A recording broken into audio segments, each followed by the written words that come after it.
Nasabi ko sa kanya, bakit ngayon lang kita niyakap? It's so painful talaga. It's so painful. Namatayan ako ng magulang, hindi ako ganito eh. Pero mamatayan ako ng anak, almost maghapon na may iyak. Hindi ko kaya. We never give full emotions to each other eh. Ibig ko sabihin, the love that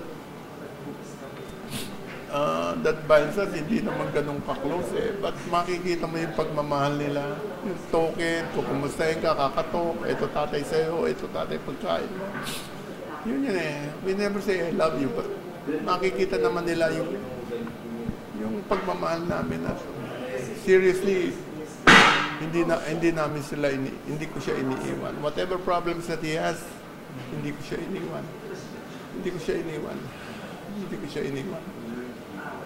Hindi ko nga kaya. Wala. I'm staring at the blank wall.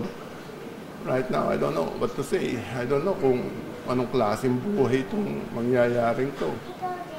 Pero life has to go on. Life has to go on. But masyado pa kasi siyang bata eh. He doesn't deserve that kind of death. Pakasakit.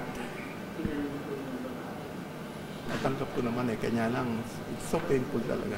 It's so painful. Hindi ko alam kung how will I explain the burden, the feelings that I'm suffering right now. Unbearable. I cannot think so many things, so many things na i-explain ko what's really inside of me. Ang alam ko lang, I cried the whole day. I cried. Pupunta ako sa kwarto niya, tinatawag ko siya. Tinatawag ko yung pangalan niya. Thinking nandun siya. Kasi ang sakit eh. Yun lang po naman masasabi ko. So, to all the buzzers, sana matuto kayo. Ang regret ko, nayakap ko siya. Kailan siya patay. Hindi ko siya nayakap ng buhay siya. Yun lang ang pinagsisisihan ko. Sana niyakap ko siya ng buhay siya para maramdaman ko mahal na mahal niya ko siya.